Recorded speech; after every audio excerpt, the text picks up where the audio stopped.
បានប្រិមិត្តសម្រាប់មួយនេះប៉ុណ្ណាគឺរៀងគេពណ៌សបល់គេគឺស្រស់ស្អាតខ្លាំងហ្នឹងហើយ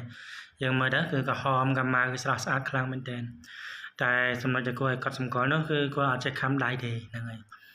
គាត់ចេះខំដៃទេតាំងពីដើមមកគឺគាត់អត់ខំចឹងទេ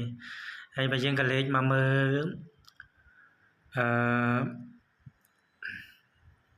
ខាងនេះវិញហ្នឹងហើយខាងនេះនេះគឺគេមានកតុយហ្នឹងគឺបែកខ្នែងចេញជា2ប៉ុន្តែខ្លាចទៅថែរក្សាមិនគង់ទេដោយសារនេះឃើញកតុយខ្នែងមាន2ណាពីព្រោះមួយដោះទៅក្រោមមួយដោះចេញទៅក្រោយទៅត្រង់ហើយណាមួយហ្នឹងគឺគាត់ក៏អត់សូវត្រូវជាមួយគេដែរប៉ុន្តែគាត់អត់ចេះខំទេតែបើនេះគេខំដៃយើងហ្នឹងហើយគេខំតាំងតែពីដើមមកហើយគេអត់សូវចូលចិត្តឲ្យយើងទៅគេទេដោយសារគេមិនចង់ឲ្យយើងកាន់គេទេតែអាចលេងបានហ្នឹងហើយគេមិនសូវចេះខំអីណាស់ណាប្រហែលទេគ្រាន់តែចុចញុចដៃយើងទៅឲ្យយើងឈាមអីបន្តិចបន្តួចឲ្យដៃចឹងទៅតែគ្រាន់តែបើខំឲ្យជាប់ហ្មងគឺគេអត់ខំទេហើយទម្ងន់នេះប្រហែលជា2ខំ